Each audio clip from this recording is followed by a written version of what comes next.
Okay, so welcome to our first session for the semester in terms of all right, so you guys are seeing this by chance? Yes, we are. You're Yes, sir. seeing things, right? All right, so this is fairly clear the way it is there. Um, the PowerPoint that is. I just want to keep an eye on the list of people on the side here because just in case people end up with questions and stuff, I want to be able to see who's speaking and that kind of stuff. All right. Okay, so hopefully some of you have gone through. So we started off with a course description and some of the key things I want to point out to you with the course description is that the first one is that this is really an introductory course in that we're going to go into some amount of details, but you have to understand as with any area of study, there is a lot more that can always be done in relation to it. So that is the main thing we want to start to say, that this is just primarily an introductory course in leadership, ethics, and governance. We're going to focus on your experience with this in particular. Utilize that as a point of stimulation for your material to go through in this. We're going to be looking at you being able to assess yourself in light of in light of in light of looking at yourselves as potentially future leaders. All right. We're going to be looking at a number of tools that we're going to be looking at in relation to that. So the course objectives, well, of course, we'll start with the normal stuff. We're looking at all the theories. We're going to look at the decision-making tools, ethical decision-making tools. That's one of the chapters that you guys have to do. The creation of a plan for your future in terms of leadership and governance. That's something in one of your assignments. We're going to be obviously looking at working with some teams, as we already have small teams, and then we have a larger team exercise coming up later on. We're going to try to look at current issues facing us in our society. In particular, we want to pay attention to the Caribbean and our local experiences when it comes to leadership. But there's one that I want to point out to you that is a little more, what's the word I want to use? A little more ambitious than all the others. And that is that we want you to be able to display and modify behaviors indicative of a personal philosophy of positive leadership and ethics. Now, my question to you starts off with, how many of you all have recently engaged in behavior modification? And how did you go about achieving this? When's the last time you engaged in any sort of behavior modification? Minor or major? Doesn't matter. Anybody?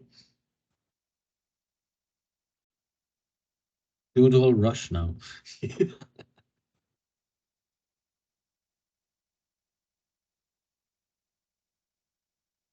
Everybody. It depends Yeah, on behavioral modification. You can hear me? yeah, I'm hearing you. Right, it depends on the behavioral modification you're talking about, meaning that your behavioral pattern changed due to circumstances around that, I mean? Well, that is an next. All right, so yes, that is one method of having behavior modifications occur based upon external stimulus. Things are happening Yes. so for example, well, you tell me what you're thinking of before I start giving examples. Well, recently,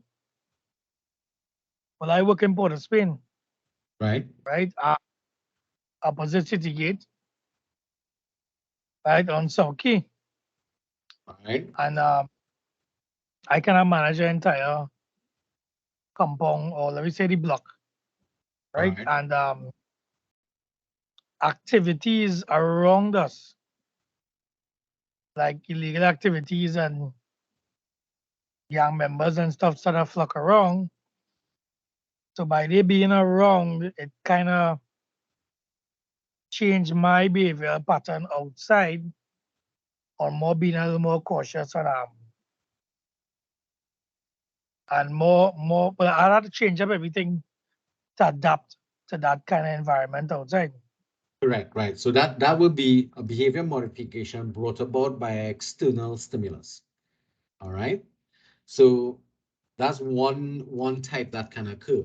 But the one that this course is looking at is one that we're going to be hoping for would be more of an um, internal motivation to change your behavior. That's what we're looking at. So I understand Sean's behavioral modification because he's responding to an external situation that is creating some problems, and that actually crossed my mind, especially with that robbery that took place in um, Pennywise. That was quite jarring to look at, and because I suspect that many of you all have seen the video related to that. It was extremely violent, smacked of something I saw in movies. It was really ridiculous from that perspective, and of course, extremely violent. Can you imagine the pressure people were under who were in the area who were just innocent bystanders. But Not yeah, only sure. that, the company itself that actually owns the security firm, Yep. a lot of They the know. workers they actually behavior patterns have changed drastically due to safety precautions Yeah. and I think from an organizational standpoint, they may want to revise their operations altogether. In terms yeah, of especially with money management, correct. cash management, and moving cash, because The they cash ended collect. up, yeah, they ended up really bottled in there. They couldn't move, they couldn't go back or forward in relation to what was going on there. And of course, I think the first set of shots was aimed at the driver of the vehicle. So once he was incapacitated, they couldn't move the vehicle, and that led to a situation where they were able to immobilize the vehicle and then move in. And I I honestly believe in a situation like that, um, that security firm actually opted to take that job due to, as I believe that, I believe Amalgamated far more equipped that they have actually armored vehicles to deal with money collection, yeah, but it had to be money payment issues where they want to cut costs, and this security firm probably gave a cheaper solution and resulted into that level this of risk. scenario. Yeah, that's true. That's true. Because again, they're probably looking for business, and in that they would be able to handle that kind of thing, not thinking that that kind of firepower was sitting waiting for them. Because I mean, you're talking about AR, was it AR-15 rifles were utilized in that robbery. I mean, that's, as I said, that was like looking at a television program, scary television program, actually, quite violent. Anyway, so let's come back to the course and what we're hoping to modify, because I know people would have been changing. What do you think we're going to modify in terms of behaviors here? What we're hoping to, we're looking at you to develop positive leadership and ethics. And how do you think that will happen if we are successful in the class?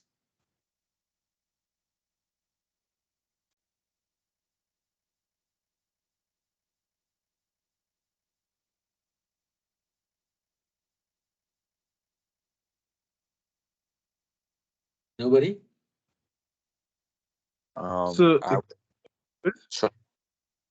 All right, Dennis. Is it Dennis trying to speak there? yes, sir. Yeah, go ahead. No, I was asking to repeat the question, please.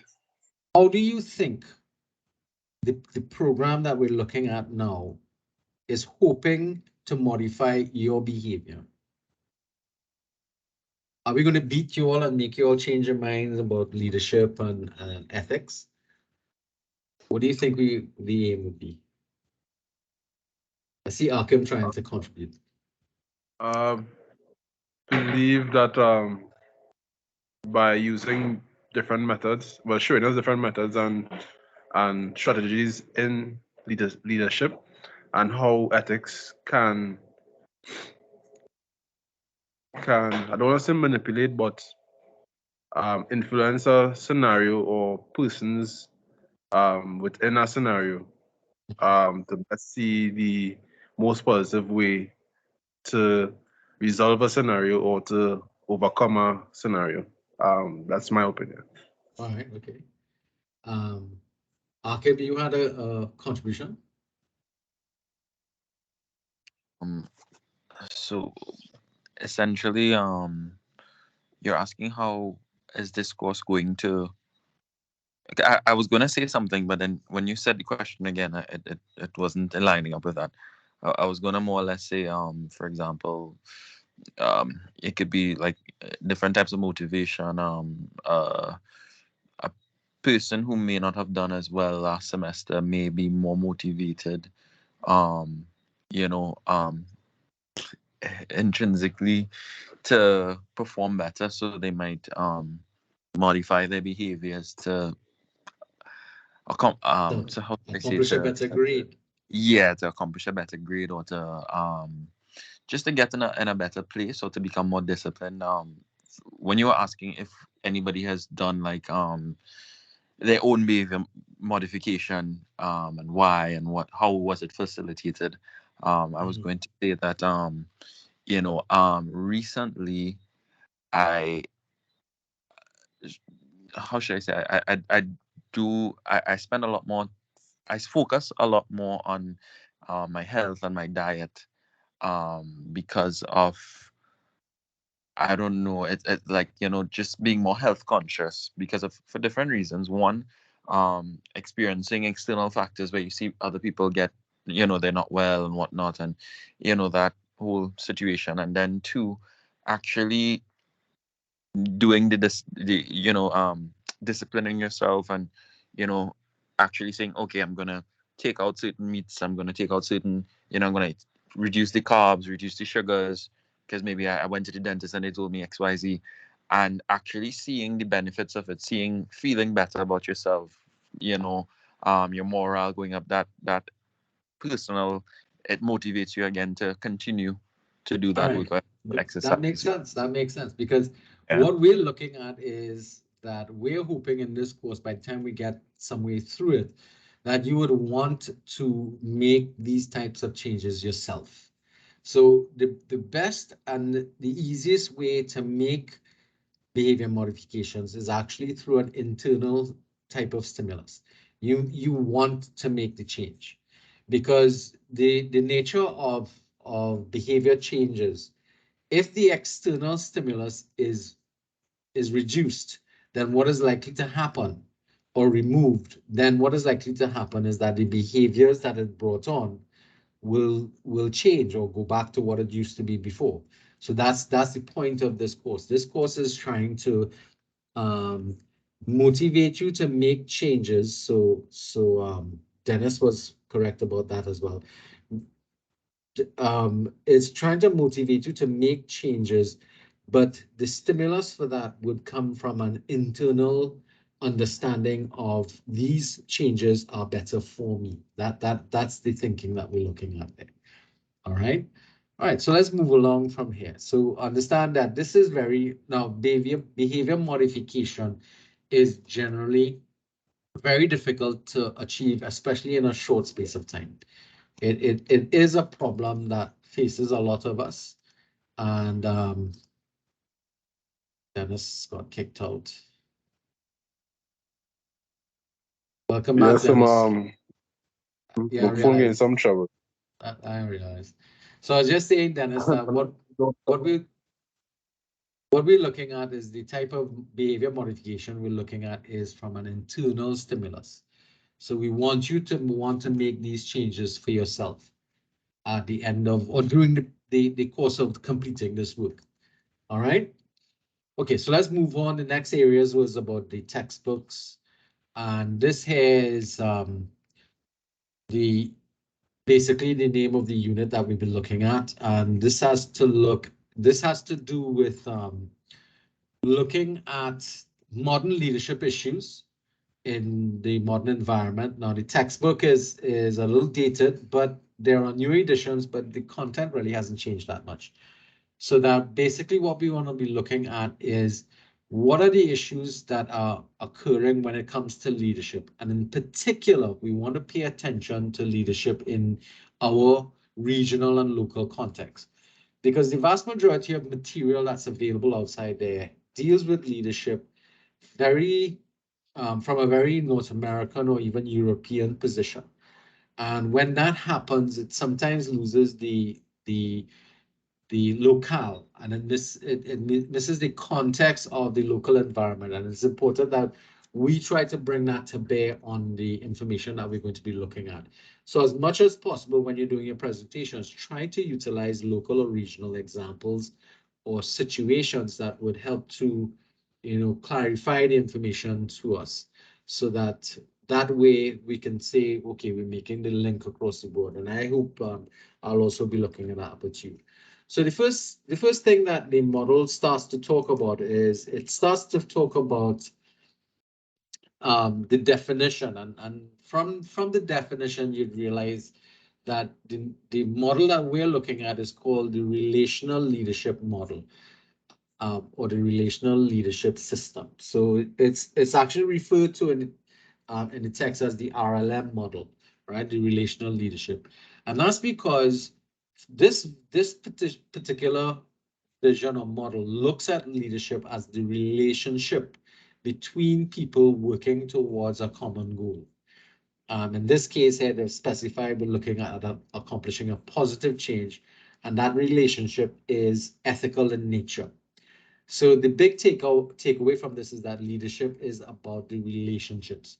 Now, if you think about people with whom you've worked with in the past, leaders or subordinates, depending upon your position, the better experiences have been those that you've had good relationships with, and the ones that you're not happy about would be those that are in which you had poor relationships. So I'm hoping that you could start to make that nexus between the nature of a relationship and it's how good it is in relation to the type of leadership that you experience. Now, here is where we start the whole process of you looking into yourselves and trying to evaluate type of leadership relationships you've had in the past, both as a subordinate and as a leader yourself. So you have to start thinking about that. What is the nature of the relationship you've generated with people that you've worked with before, and is that relationship one that is hinged upon good ethical values? So those are things you want to start thinking about in relation to that. Now, when we talk about leadership, we always talk about leadership, and most times when we refer to it, we always think about politics. And politics is just one of the frameworks that we can look at leadership in. And when we talk about politics or political sciences, what is really referring to is referring to how people get power and how they use it to influence other people. And that is critical, because when we begin to think about leadership on a very broad scale, we always tend to look at the political atmosphere that we find ourselves working and operating in. So, for example, look at these three individuals here. This is at the 2020 G7 thing. You all know these guys? Everybody knows these guys? But most people might be familiar with the guy in the middle. Anybody knows the guy on the left and the guy on the right? The guy on the left is the president, the prime minister of Canada. Right. What do you want to Justin Trudeau. Yeah, Justin Trudeau. And this guy here? I can't see his face properly, but that's yeah, there's that alamy thing over it. Yeah, that's the watermark that they took, because the photographers for this event tried to make sure that their photography was caption as their own. So kind of just fell into that field because of the site. But I think this is not Macron, you know, I'm trying to remember. This is like Spain or one of those presidents, prime ministers. But generally, that's what it is. What about this group of guys? You all familiar with this group? When we talk about political spheres. Yes, heads of state for China, Russia, and well, the United States. Plant Right. Punt and Biden, and I can't remember his name. Prime Minister of China. Yeah. Well, a lot of people call him Winnie the Pooh. You know why, right? They say he looks a lot like Winnie the Pooh. Of course, if you say that in China, you get into trouble. But why are these people important? Why are these three individuals so important, do you think? Nuclear. Is it only the nuclear or the fact that the United States and China are the #1 and #2 largest economies in the world, and Russia is creating problems for all of them in terms of it's also a very large economy, but it is at war right now with Ukraine, and it's creating problems for everybody in that situation. So that's the significance of that. Yep. Didn't China loan Russia troops? I'm not familiar with whether or not that is accurate, but I wouldn't be surprised if there was some degree of cooperation between the two, because anything that would lessen the United States would be a benefit to China, if you understand from that perspective. All right, because that's the nature of how the world politics looks at. So this is the summit that I was talking about. In fact, you could see the three guys standing here from that summit. And all of these are well, it's called the G7 summit because they're supposed to be the leaders of the 7 most important economic entities in the world. So this guy here represents France. This guy here is the UK. I think this guy is either Spain or Italy, one of them. One of them is Japan over here. Wondering who this is. This looks like Hillary Clinton. So the photograph is kind of weird. This guy, I think, is these two guys are Spain and Italy or something along those lines. But I'd have to get the list of them. But again, when we think of leadership, we always think of the most powerful. So when we think about leadership in Trinidad, who do we think about? We think about our prime minister, think about the president, we think about the leader of the opposition.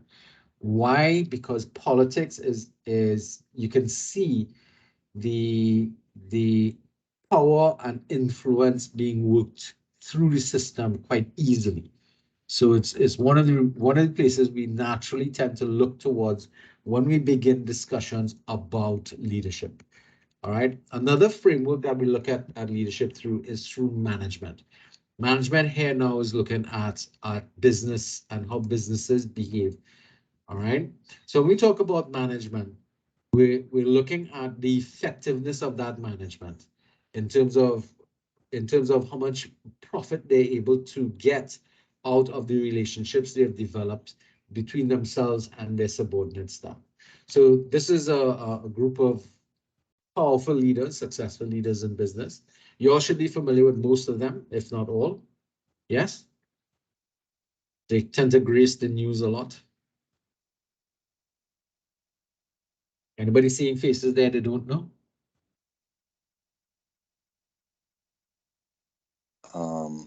No. Jobs, Branson, Bezos, Bill Gates, and Zuckerberg. Right. And we're looking at the businesses in terms of primarily those in and around IT, right? And the importance of ICT. With the exception maybe of Branston, which is he has a number of other types of businesses, but we'll come back to Branston in a while. And of course, the issues that are coming up with them, because a lot of people look to them as, well, Jobs is no longer around, but his company, Apple, is still quite influential in the communications market. But at the same time, what you find happening is that there's a number of problems that are arising in the industry. And these gentlemen have a lot of say or sway in what's taking place in the largest economies of the world, primarily in the United States. All right. Um, if we were living in China, we would not be looking at these gentlemen as leaders in business. We'd be looking at a whole different set of people. So again, perception is always an important element as well. So when we start looking at leadership, there's another framework to look at it through is anthropology. And this looks at our views from our cultural backgrounds and our history in relation to what we believe um, our leadership should be. So, for example, a lot of times when we think of leadership through the eyes of anthropology, leaders were historically, and I'm going to say this to hopefully get some responses from other people in the class, leaders were male, they were strong, and they were also some of the more senior people in your society. So leadership was something that was for a very long time and still to a great extent is male oriented. And the anthropological surveys that were done of past evaluations of people looked at that and actually indicates that the leaders were the strongest men in earliest times. And those types of factors have influenced some of our norms today. So that what we find is that what took place in the past influences what happens now. So how do you all feel about that? And I'm hoping some of the women here or the ladies here would be able to comment on that, because I'm hoping that you have a different view, maybe.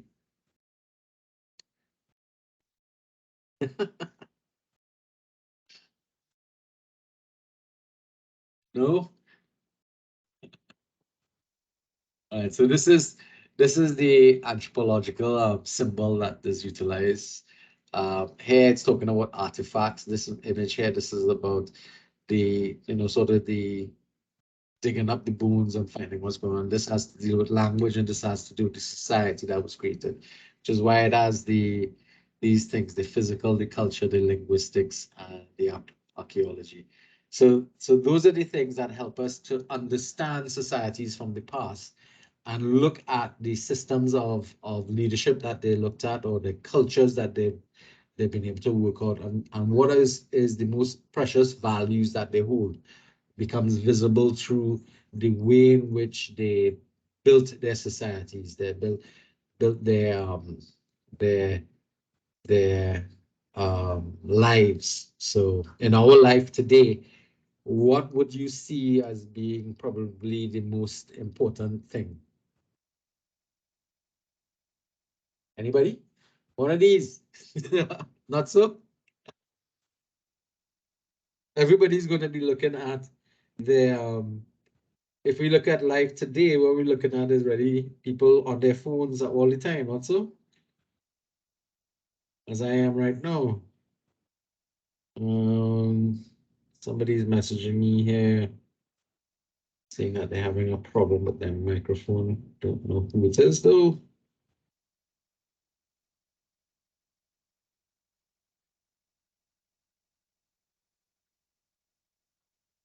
See, I'm doing the same thing I was just talking about, ignoring all of you. All right, so we understand the anthropology. What about history? History is also one of those areas that we've looked at where leaders have emerged, especially during important happenings in our lifetime. So I've have some historical people here from the period of World War II. Now, for those of you who may not know, this is Hitler here. He was the leader of Germany, Chancellor of Germany. This is Stalin. He was the premier president of Russia. This is Winston Churchill. He was the prime minister of Britain. And this is FDR here. He was the president of the United States. And these four individuals played a very pivotal role in World War II and what happened. And immediately what happened after the end of the war, they also played very pivotal roles that took us into the Cold War that took place after that period as well. So this is what we mean when we talk about people emerging in our history around us to show us or to point out the impact that these people have throughout history, and leadership comes up through them. What about this gentleman here? How many of you all recognize him?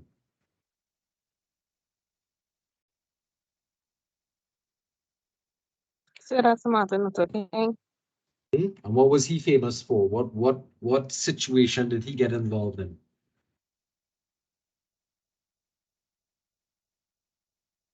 The Civil Rights Movement? Civil rights movement Yeah. in America. Right, that's correct. The Civil Rights Movement in the United States.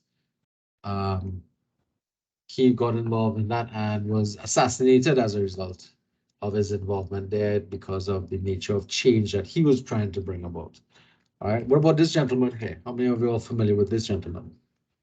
His name is right to the back here. Stokely Carmichael. Carmichael. Yeah. Why is his picture here? Why is that so important? No? All right, you all know, ever heard a name called Kwame Ture? Say that, not even ringing a bell. Is Really? that the 30, the I think we're too 1970s, young. the Black Panthers? Yes, he was a member of the Black Panthers, but more importantly, he was a Trinidadian.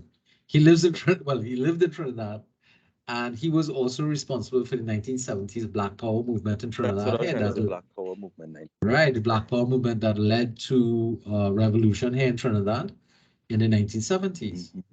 Right, he was, yep, and he was responsible, or was one of the individuals who was actually actively engaged in that movement. What was that movement about in Trinidad? But back in them times, Was colored people, when I use the word colored people, couldn't work in banks and so forth. So they wanted equality within the this, And the philosophy that Kwame Ture came in with the Black Panther movement was what? Somebody else was trying to make a contribution. I think it was Dennis.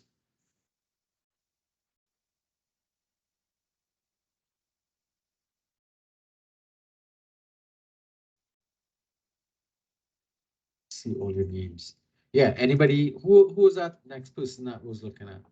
Remember when the Black Panthers was actually a militant side to, as opposed to Martin Luther King, who chose the methodology that Gandhi utilized in his movement towards the independence of India, which was a peaceful movement.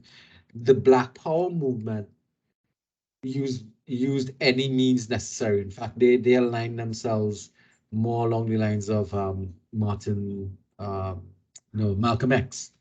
And the Black Power movement was very militant in nature.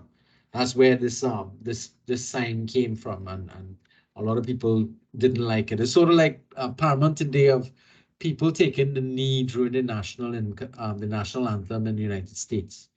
That kind of movement, which it evoked a lot of hatred among people who believe that people were just trying to draw attention to other people and that kind of stuff. But we understand that from a historical point of view, these people rose to positions of prominence in our lives or in the world around them based upon who they are at the time they were acting in their lives during the period when they had leadership roles. And Stokely Carmichael or Kwame Ture. If you want to see as an element of him, how many of you all know the film called The Black Klansman? Story about the black man who infiltrated the KKK. You all know that film? I think it was released 3 or 4 years ago. Check it out. Look at The Black Klansman. Kwame Ture is featured in this film because it was last one I watched was the Black Power Revolution in Trinidad and Tobago 1970 documentary film. Now, They have one.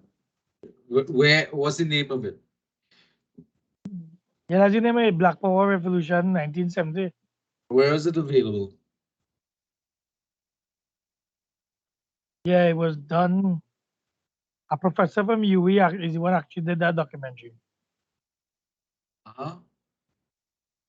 Yeah. The only problem with it sometimes is we He did don't get documentary. we don't get to see it because it doesn't come to the main forum. Where did you see it? Was it done like a movie town premiere or something like that? Oh, I ended up seeing it because one of the producers, I ended up knowing and he launched it, but that all over the world. I'm surprised it Yeah. hasn't shown here yet. Well, probably. They've my song track and all kind of thing for it. It's Sounds actually a good. real nice I would. It'll be great to look at because we don't have a lot of history on our turbulent past. Yeah. Let's put it that. Mr. Valley has a lot of documentary films on a lot of cultural and the Yeah, but country there's events. but there's a lack of wider distribution of that in our society. That's something that as Trinidadians we suffer from. We suffer from a great deal of apathy when it comes to our own history. All right, let's move along here. Let's look at this batch of pictures here. How many of these people do you recognize? And why do you recognize them? If you can see it properly. This was classified as influential leaders in history. Now, I have no clue why a lot of these pictures, I'm unaware of some of them. There's some that I know. And some from the last class I went through, they had pointed out some of them to me. How many of these people you recognize? All right, how many people know this gentleman up in the corner here? Which Cristiano Ronaldo. Ronaldo, right? Is he's looked at as a leader in the area of football and another area too. What other areas is he active in besides soccer? Charity. All right. He does a lot of charity. Yeah. Okay. All right. So what about this lady down here?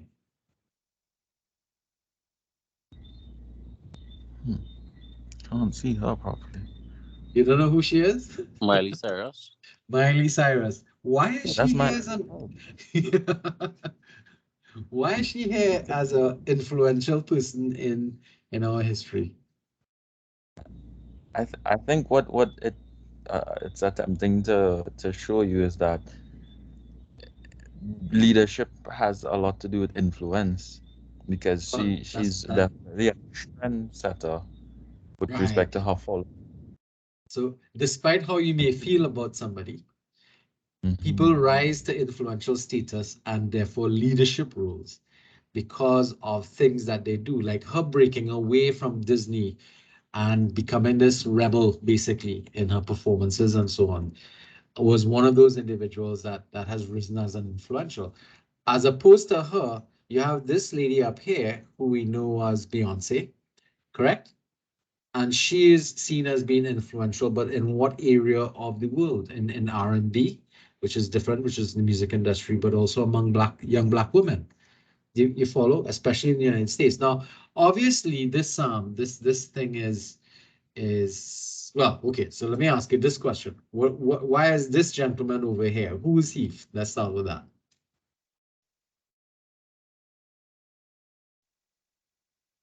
Anybody recognizes him at all? No, sir. No?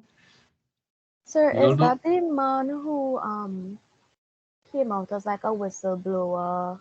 I can't remember his name. He came out as like a whistleblower against one of those companies. Like, I don't remember which company, but I know he was a whistleblower for something, and he had to flee and go into hiding and all kind of drama. He's still in hiding, actually. Yeah, I don't remember his name. Russia. There was a movie about him. He's in Russia. Snowden. Right, Snowden. Yeah, there was a movie with Jake Gyllenhaal. Yeah. Right. So he's still in Russia, I believe, where he's hiding from, well, not hiding, but he's seeking diplomatic whatever they call it, away from the United States, because he gave up secrets from NSA, where he worked. And what he whistleblew on was information that the government of the United States was gathering about its population. And therefore he started to lead. And today we have this whole thing about information gathering. And that was one of the reasons why Facebook and Twitter and all of these types of these social media applications are under so much threat because of the fact that those were some of the applications that have been utilized to be able to steal or gather information about people. I mean, if you think about it, I mean, how many of you all shop on Amazon? I suspect almost everybody here has at one point in time shopped on Amazon, or at least gone and browsed on Amazon and created an Amazon account.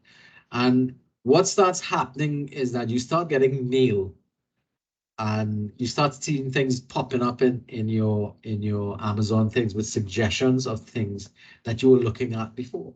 And that's because the software is gathering your data based upon what your search history is, and is going to start suggesting, well, maybe you would like this. Similarly, if you use YouTube or other applications, it's going to start making suggestions to you based upon what you were looking at. Not so? Now, how does that happen? That's because they're gathering information about your preferences, and they're using those preferences to do marketing. And a lot of people are saying that that's actually not fair because it's infringing upon my privacy, because it's gathering data that I don't really need other people to know. You follow what I'm talking about? So we have some issues there that we can look at. All right, let's look at another element. When we look at leadership, and in our program, this model that we're looking at, we're going to be looking at the area of psychology and sociology. Because psychology will look at the behaviors of individuals, sociology examines the behavior of groups as they start to work with each other or work among each other. And a lot of the theories that we're going to be looking at actually comes from the behavioral scientists that we're going to be looking at. So we're going to be looking at all of these different theories here in the next couple of weeks. All right. And these three gentlemen are going to be featured a lot in some of them. All right. So this gentleman here, you should be able to recognize as Sigmund Freud. What is Sigmund Freud famous for, basically? Was it psychosexual theory or Well, he is very famous for the development of psychoanalysis, where you sit with people and talk about them. And from it, he came up with the id and the super id, and he also developed the Oedipus complex and that type of stuff. So those kind of ideas come from him. But he's most famous for the ability of for creating the process which psychoanalysis takes place now, where you go to a psychiatrist and you sit down, you chat and you listen, and they try to analyze who you are based upon discussing things about your history and so on. The guy in the middle here is also Karl Marx. So besides being writing up the what do you call it, the or creating communism, so to speak, based upon some of the treaties. He was also a behavioralist who also wrote about other aspects of the development of man and their thinking. So some of his writing, the writings of Karl Marx, is also going to be important in the development we're looking at. And this gentleman here, you may not recognize, but unless you've done a fair amount of education studies, this is B.F. Skinner, and Skinner is very important for the development of employing behavioral sciences in education. In particular, he has developed a lot of his theories around adult education. So those are things that you want to probably look at in relation to that. So when we look at the behavioral sciences, psychology and sociology, they're going to be it's another framework to look at leadership through, but we're going to be using a lot of that in our analysis. Of course, we're going to be using other things as well too. So first question that I need you all to respond to. How does your field of study or your field of work deal with or treat with leadership? How do people arrive in positions of leadership in your office or where you work or in your area of study? Now, I know we have some radiologists here. So tell me, how do people become leaders or arrive at leadership positions in the field of radiology? So one of the radiologists, let's hear it from you.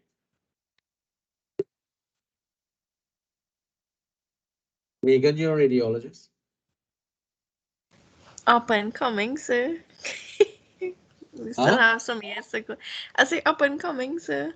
That's fine, but you can still comment on leadership development in the radiological field. Honestly, I think with regards to radiology, for example, like sometimes we might be left alone to tend to one room, but if at all that you have a colleague or whatnot that's maybe junior to you or probably senior, you could probably work with them together and just set out a plan depending on cases that you may have coming in, because you will have a lot of trauma cases coming in that you could at least set up an approach before you tackle it. So Yeah. that's some sort of leadership to that.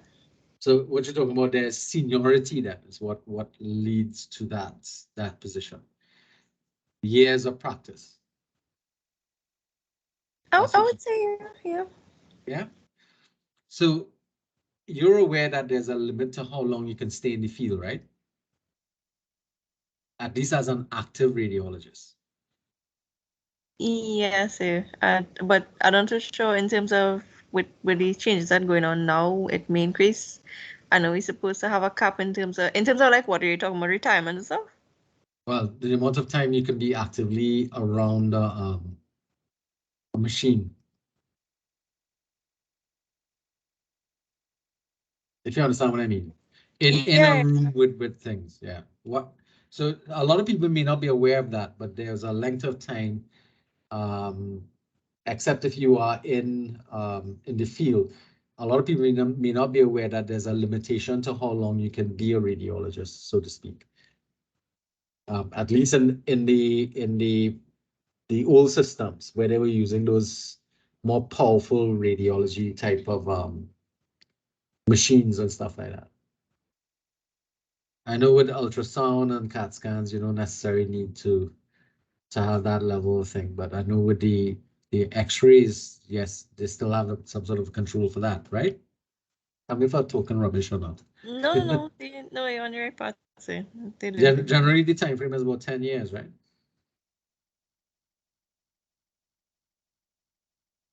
So after 10 years of actually taking the shots, what happens? Do you move into the reading element, the interpretation of the data? So I know for that as a radiographer and a radiologist, there are two different things. You'd have to get your PhD in order to start reading the scans. Yep. So, yeah, so there's a difference. I know. All right, good. Are there any other fields among us here? What about any communication or media people?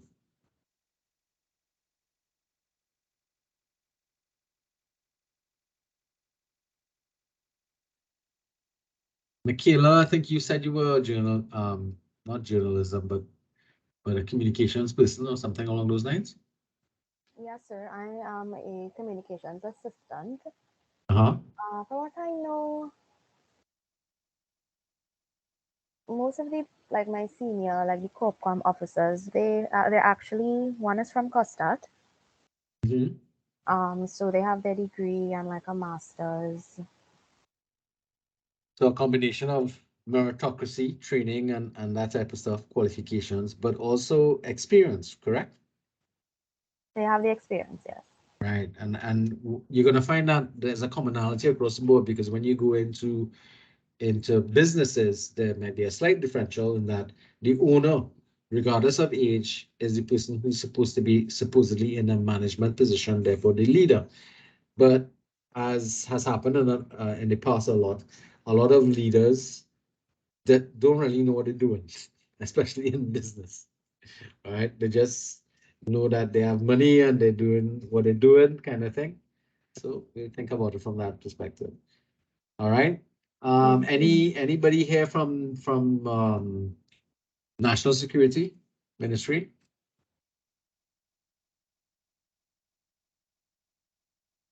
No? All right. So let's move along then. Okay, so I love this quotation here, and I wanted to point it out to you because I find it's indicative of and it comes from the textbook, but it's adapted from one of the proverbs from Tao of leadership. Anybody familiar with Tao's writing? No? Okay, that's Zen stuff, all right? So the superficial leader cannot see how things happen, even though the evidence is everywhere. This leader is swept up by drama, sensation, and excitement. All this confusion is blinding, but the leader who returns again and again to awareness of process has a deep sense of how things happen. Now, this is why we are setting up so much reflective writing, because the model that we're looking at firmly believes that reflection is the strongest thing that you can do, or the most useful exercise you can engage in developing and honing your tools as a leader, as a true leader, not a superficial leader. So for example, this picture to me exemplifies the nature of what we're talking about there. This was during the period when Trump was president, and he had removed at that point in time, this was one of those summits, the G7 summits, he had removed the United States from some of the conventions for climate change and stepped back from it and removed and kind of like said, no, we no longer do this and that kind of stuff. And what you're seeing around him there, and from his own body language, you can see he's kind of trying to shut everybody out. Everybody's trying to get him to, see reason and see their position and point of view. They're leaning over the table and that kind of stuff. I felt that this picture captured the type of superficial leadership that you have around us a lot. People who are very aware of the what do you call it, the optics of a situation, and they really just have very little substance to what they're doing in relation to things. You all get that kind of idea from this image? That the idea of the superficial leader. Who's the lady leading over here? Anybody recognizes her?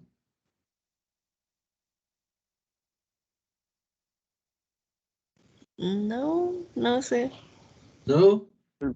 Nate, is that no? I kind of honestly blank off Trump a good bit because of the nonsense he's rambling. So I just kind of had an entire phase. I just it was non-existent in my brain. So Uh-huh. Sir, I Okay. think the lady is the German Prime Minister. Yes, at the time, yes, the German Prime Minister, Chancellor, actually, that's the refer to her. Yes, and she was at the forefront of trying to champion climate change, changes for big government, and it's one of the things that she was working on in relation to that. And as I said before, she is somebody who reads a lot, is very informed and stuff. And you're quite right. The unfortunate thing, Megan, is when you ignore somebody who's in a position of power, who behaves the way Trump does, it leads to a lot of problems down the road, because in his mind, he just is looking at what is important to him and what is important to his power base. And that is a dangerous stance to take when you are representing a country such as the United States, because what you do impacts the rest of the world and everybody else. When these kind of people meet and start to fight, us ants are being trampled by these elephants, and they really don't care about the ants under their feet. You follow? But we suffer as a result of decisions that they're making.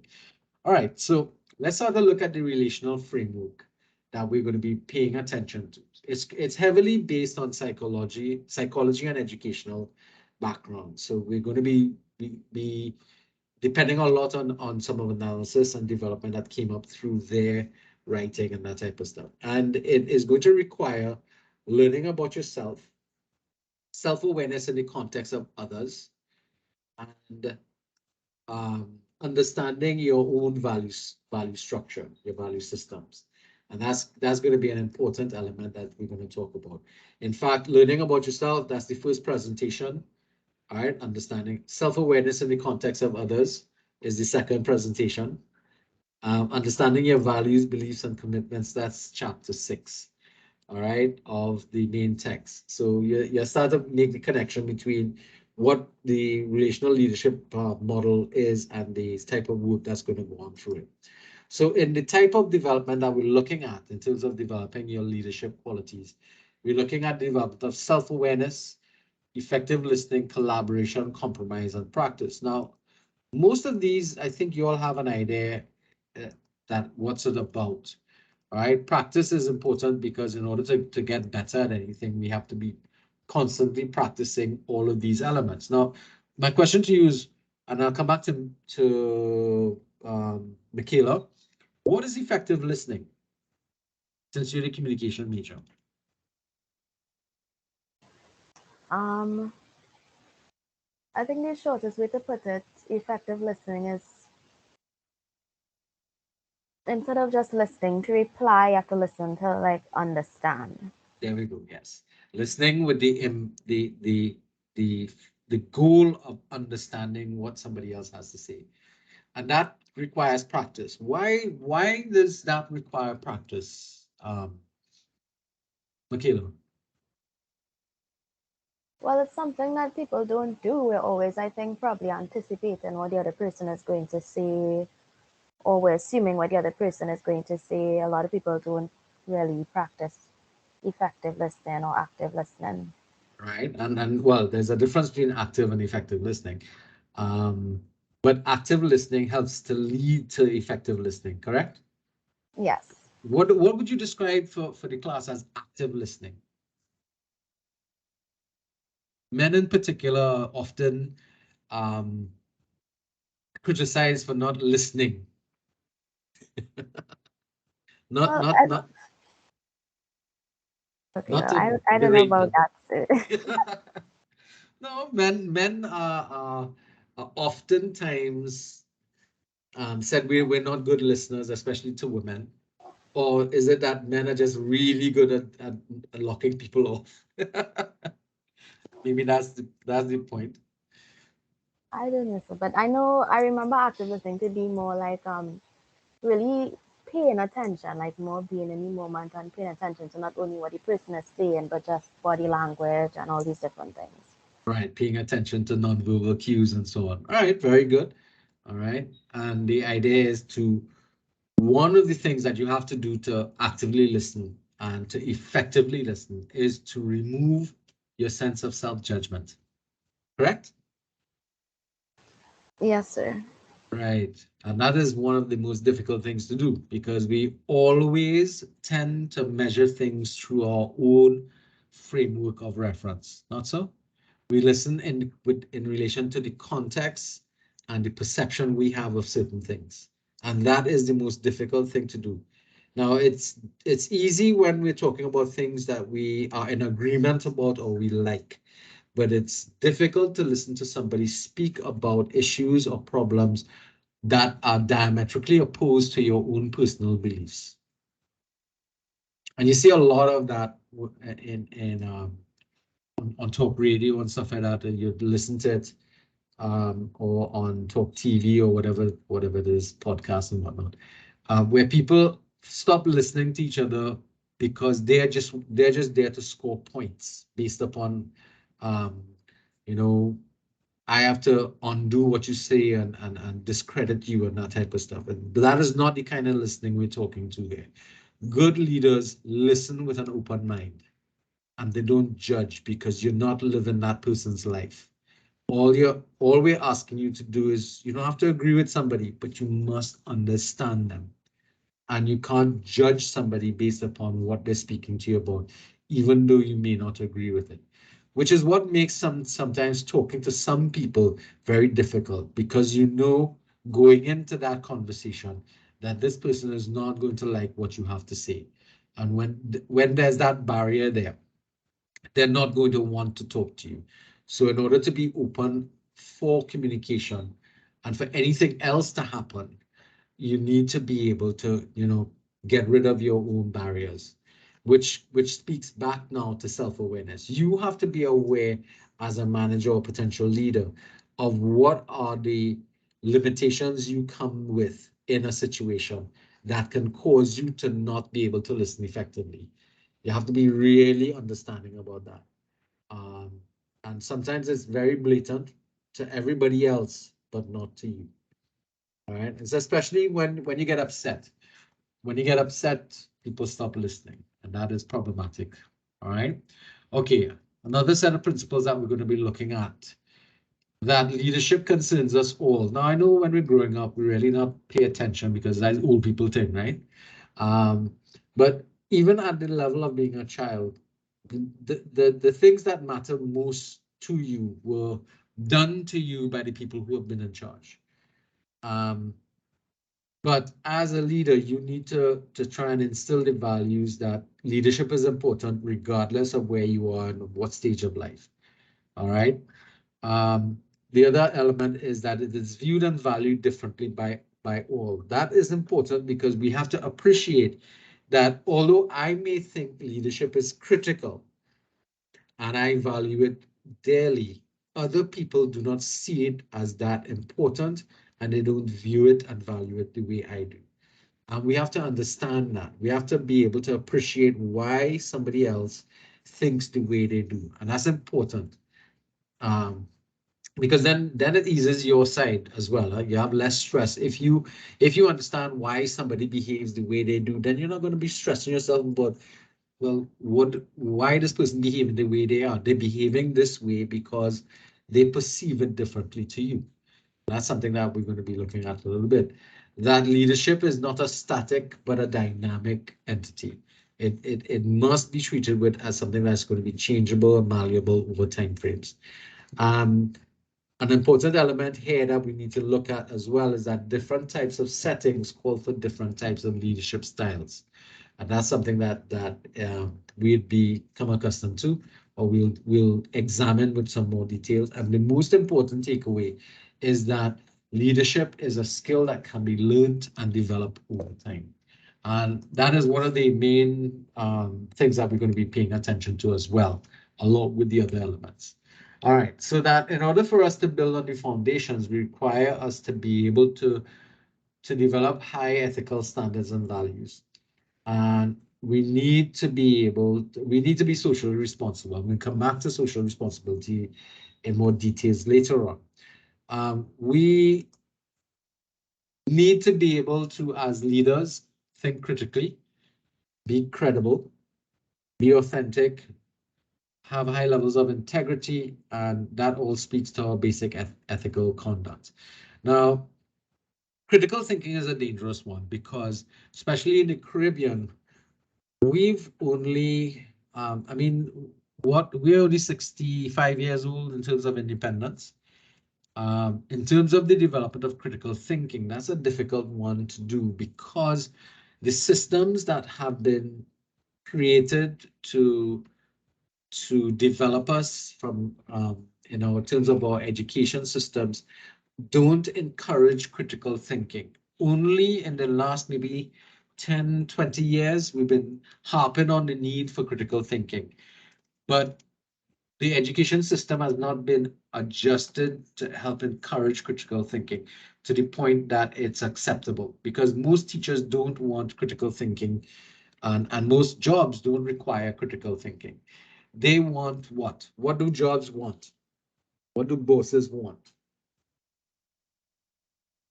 What's the most important thing? Sorry? Or let's say it better. Besides puppets, what's another way we could say it? No, I said profit. And it's We want compliance and discipline, not so compliance. Let's say it like that. Not puppets. Because that's a little more sinister. All right. What they want are people who are manageable, and will listen to instructions and do what they're told.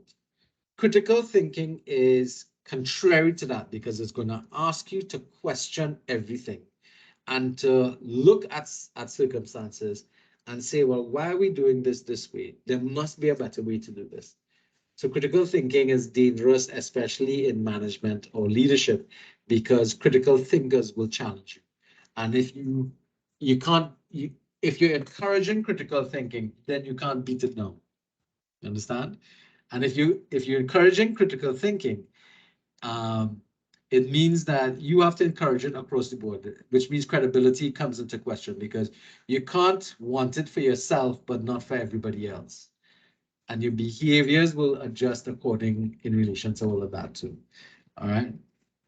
Okay. I could safely depend on your JD because critical thinking would be needed in respect to like sales. And I mean, as a sales leadership, you need critical thinking Yep. to do sales and where you have to go and how to move and Yeah. so Yeah. forth. So it depends on job description, I would say. Yeah, it is. But go back to the office when you're reporting about sales and that kind of stuff. They want you to toe the line. So it's critical thinking to a point. You follow me? And of course, as a salesperson, you have to be credible and trustworthy, also, so that your actions must be even across the board. So we'll come back to these things in a little bit because these are critical ethical values that you have to hold on to in terms of developing good leadership practice. All right, so there's some developmental processes. The first one that the text speaks to, and we'll go into more detail later on, is the knowing element. You must know yourself. Let's start with that, self-awareness. You must understand how change happens, which is what we were talking about at the beginning, the behavior modification, both in yourself and in other people. How does that occur? You need to understand how change occurs and how and why others may view things different to you. That's another thing you must understand. That's the knowing element. You view things in one way. How do you get to understand why other people view it differently to you? Now, an exercise in that is this here. So let's pay attention to this picture in the corner, in the more pencil type. What do you see here?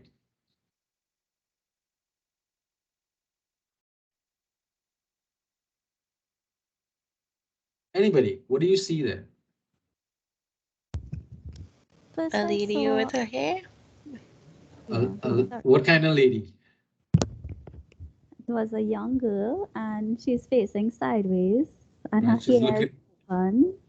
looking over her shoulder, right? Yes, but then I looked at a different angle and I saw an old woman with a very large nose and black hair and like She's looking some down. yeah, she's looking down. All right, so Like old Russian, those old people. Yeah, I'm seeing the old lady, and I'm All also right. seeing the young. So everybody's seeing the old woman and the young woman. Yes, sir. So I'm not Yes, seeing sir. anything, to be honest. I've seen a people. One facing towards me and This one one over facing. here. Dennis, Yeah. what you're not seeing? I'm not seeing anything. I'm seeing the three basic principles of leadership development process. I haven't seen This? any pictures. Seeing anything now? No, nothing still. Could be my machine if that's the problem. If everybody is seeing it, I mean, it had to be my machine. Refresh your page. Yeah, I'm on my laptop right now. Yeah, try All right. refreshing the page. That sucks. All right. I'm seeing the old woman and I'm seeing the young lady. Who's that? Tanisha, sir. So you're not seeing you see the young lady looking over her shoulder, No, right? I'm seeing the old woman and I'm seeing the young lady. All right. So if you're looking at the old woman, Line. right? If you're looking at the old woman, you see the line that you're seeing as her mouth, where she's looking down? I'm seeing it now, sir. All right, you see the woman. So that's that line that is like on her mouth for the old woman becomes like a, you know, those those kind of choker chain things that they put on your neck kind of thing. It's looking like one of those. And she's looking over her shoulder, looking down, right? Looking over her shoulder, so to speak. Everybody seeing that, right? Dennis, any Yes, sir. improvement?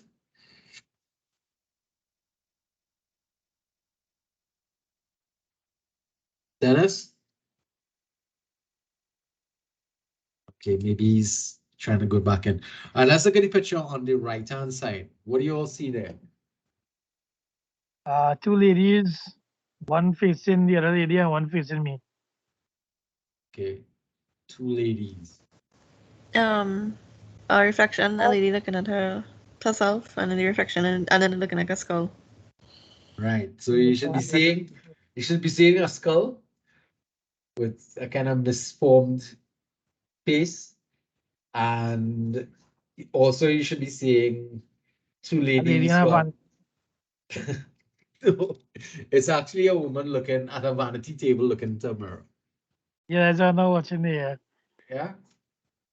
Right. Everybody's seeing that. The whole set of these photos online, you can go and check and see. I see it coming up on Facebook sometimes or whatever, YouTube shorts and that kind of stuff. People trying to tell you why you see what you see, kind of thing, and what it means when you see certain things. What do you see first tells you about yourself, kind of thing. And that may be true to an extent. What you see first is what is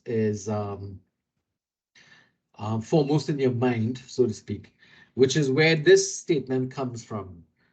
Perception is reality. And that's something that the first time I came across the phrase that like that was that reality is not real, was the way I first heard it. Reality is not real. And that's actually quite true, because at first I thought when I first heard it, when I was many years ago, I thought the person was just being totally stupid. But having lived more of my life, I've started to realize that perception is the only reality that we as an individual have. And if our perception is very limited, then that is the reality we face, a very limited reality. So one of the reasons why I always encourage people, if you get the opportunity to travel, because your perception can be broadened by experiencing life from different views, from different perceptions. You can see life differently, and it will open your perception up to opportunities or visions or views of life that you never thought possible, simply because your own personal perception is very limited. Dennis, how are we going? Good for now. You're looking at the pictures that we were looking at? Yeah, I see them now. Okay, good. All right, so I'm about to change that slide though.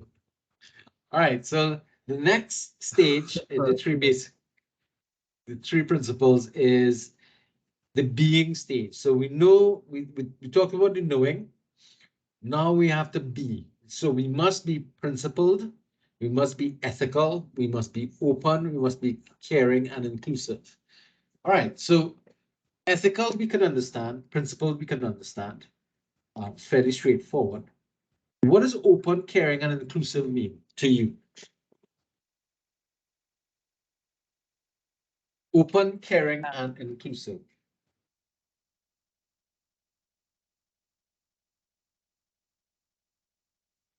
Come guys, because those are critical ones. Open, caring and inclusive.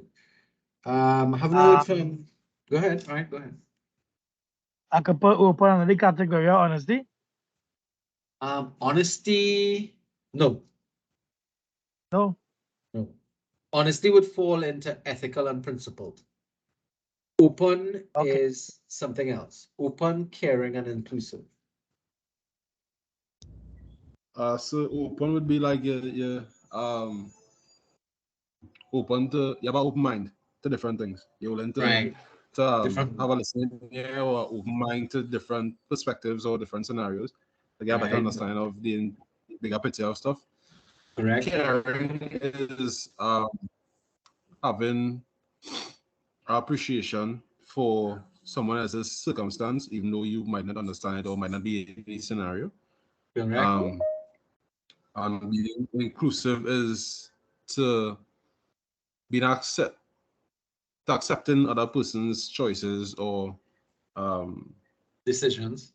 scenarios or situations or decisions. Yeah. What comes to mind when you think about being inclusive, open, and caring?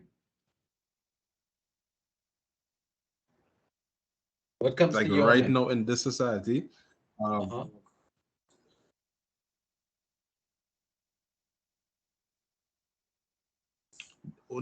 all the different movements that are popping up about being inclusive of or understanding other person's choices.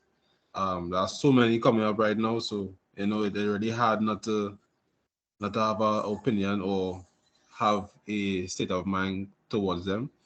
Right. So you're So talking about the LGBT. so yeah, Right. Okay.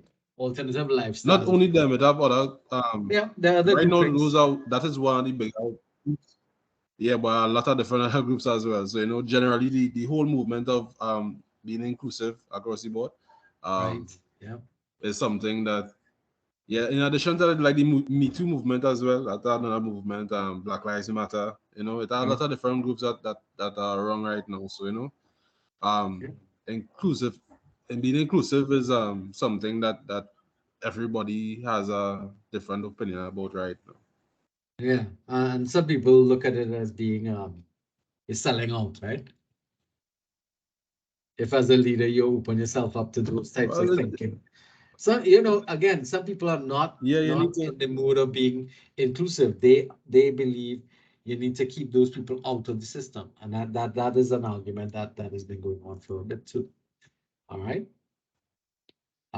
This model is saying that we need to be open, caring, and inclusive.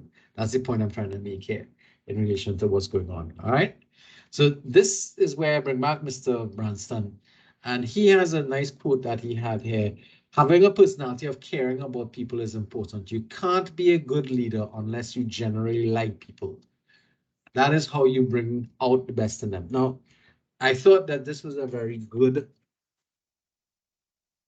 quotation from him because it's quite true and it kind of relates to what we're talking about. You, regardless of somebody's background, personality, life choices, you must care about them as an individual or as a human being.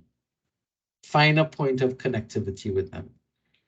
That's the only way you can bring out the best in somebody else, if you can appreciate the individual as being a human being and that you care about them and their future. Remember, you don't have to live their life. You understand? You don't have to agree with their decisions. But at the end of the day, it's their life. And your judgment is not going to change anything, except maybe the way you get along with them. And that's what he's really talking about here. You can't have a personality.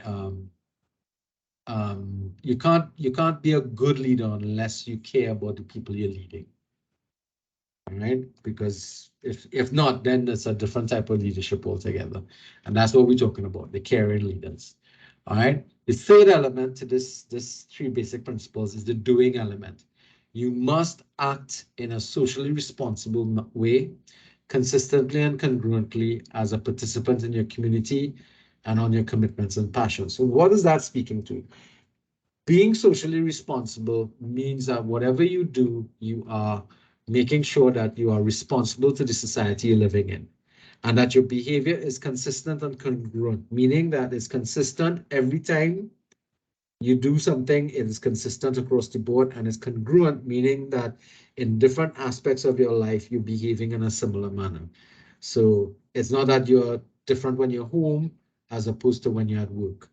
That there must be congruency with what is going on. And this is speaking about your behavior in as a participant in your business place, where you work, in the community in which you live, and in what you do, your passions and your commitments, those things. A lot of firms talk about corporate social responsibility, and a lot of them just talk, as I said before. They talk about it, but they don't necessarily act on it unless, of course, it speaks to their bottom line. And this has a lot to do with their sincerity to the environment around them, to the people around them, to the place around them. So you'd see a lot of stuff coming up from various corporate bodies about being socially responsible, but evaluate how honest they are. If you are a leader of a large organization, which some of you may end up being in the future, make sure that you're consistent with your ideas about being socially responsible. Because if, let's say, for example, you're using resources in such a way that they're not being recycled properly, or they're not being treated with properly when they are they expire and you're dumping them, you're putting your society at risk. And that social responsibility element is not being taken care of, right? And you're doing things incorrectly, then you're going to have to worry about things like that. Think about it from that perspective. From the corporation is a reflection of the people who run it. Now, the corporation has its own entity as a legal system, but it's still a reflection of the leaders that run it. Okay, so remember that. A lot of firms talk about this, and they talk a lot, but they don't really do much about it. All right, so in this basic development system, leadership, however, cannot just be reduced to this three-step process, simply because leadership is really a very complicated activity. It's one that requires change, modification, change, modification, revision all the time.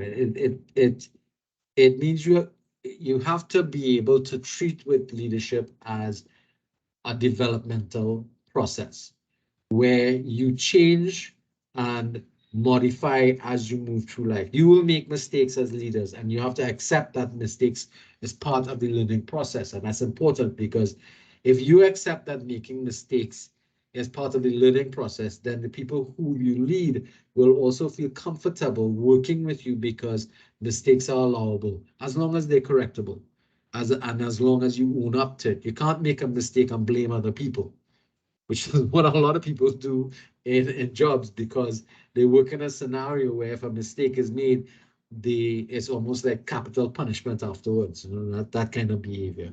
So those are things that you want to start to recognize about the process, that it is one that takes time, it develops over time frame, and it requires reevaluation and changes all the way through that we're talking about. So in order to help with that developmental process is asking us to look at working in a smarter way.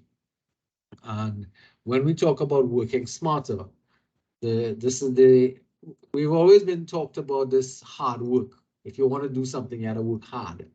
Well, we're trying to say, okay, yes, hard work is good, but let's try and see if we can work in a smarter way. So collectively smarter, reflectively smarter, spiritually smarter. So collectively smarter needs for us to recognize that more of us involved in the decision making brings to bear more information that is relevant and more experiences that are relevant. And therefore we can collectively come to a better decision. Now, this is difficult because it means working in groups or working in tandem with other folks. If you don't like, and a lot of people don't like working with other people because of the inherent conflict that comes with it, you're actually cheating yourself of a smarter decision, because you're not utilizing the experience and perception and training of all the other individuals involved in the situation. That's why the simple statement, all of us are smarter than just one of us. Let's remember that. Reflectively smarter speaks to utilizing the process of reflection to be able to strengthen your thinking skills, strengthen your decision-making skills in particular, by reflecting on how you do things and trying to extract the most out of evaluating what took place, trying to fix things so that the next time you do something along those lines, you make a better decision or you're able to execute better. So reflectively smarter means that we need to be making regular trips to reflection. This is something that we don't do often enough, I think, as a society. Some people may do it by, you know, on every day or every weekend, they sit down, they write in a journal and that kind of stuff. And they reflect on things, they reflect on the way things happen during the thing. Hopefully the process of reflection is allowing you to say, okay, you know, I need to stop this behavior and that type of stuff. Hopefully that's the case. The next one, spiritually smarter. It's nothing to do with religion, but spiritually smarter means being aware of what are the values and principles that guide you. What are the most core principles you have? And the easiest way to see those core principles in anybody is to look at their behavior when things go wrong. Because when things go wrong, those core values, be they good values or bad values, is what is going to exhibit itself. So when things go wrong, and the first thing that somebody does is they lash out and they get violent. Those are the values that they look, because they want their way. They're selfish and that type of stuff. Those are their core values and core beliefs. Everything has to be done according to what I want. Be aware of those values, because if your value system is negative, then that is what you're going to put out. And as I said, it's easy to see when things are not going your way, and when things are going really, really bad. So that's something you want to pay attention to in terms of evaluating yourself, understanding your core values. All right. So we use that word paradigms, or some people used to say paradigms. A paradigm is a way in which we go about looking at things and how we work with things. Leadership paradigms are how we've been looking at leadership in the past. So when we look at, we know we have leadership issues. So when we have leadership issues, what we have to do is we have to make a paradigm shift. We know that something is wrong and we can't keep on doing the same thing over and over again, because we are never going to get out of it if we never have a paradigm shift. So some examples of paradigm shifting is thinking leadership is not something a leader possesses so much as a process that involves followership. And followership is really leadership in action among people in the group. Now, so this is a paradigm shift. The leadership is not about the leader itself, but is more about the followers who are in your group or in your system or in your management or in your firm or whatever it is. Now, most of us have played both roles. We are in some instances leaders and in some instances followers. And what do we do as followers? Let's look at that. From the textbook, we have this adaptation here, which talks about follower types. So think about this in the operation of a group activity. You have followers who are partners. Partners are people who have high performance initiative and high relationship initiative. Partners are extremely good. They do a lot of work in a group, in piece of group work. But partners have a tendency to challenge leadership because they're just as good as the leader when it comes to getting work done and working on projects. Some leaders cannot handle having too much partners. So that's an issue you have to pay attention to about yourself as a leader and where you fall in as a follower type. As opposed to a partner, you could have a politician. A politician who's somebody who does well with the relationship stuff, but actually does very little work in terms of performance. So they do minimal, but they like the communication element. So if you think about it from a group perspective, the politician would be the fellow who likes to present, but doesn't like to do the research and write the paper.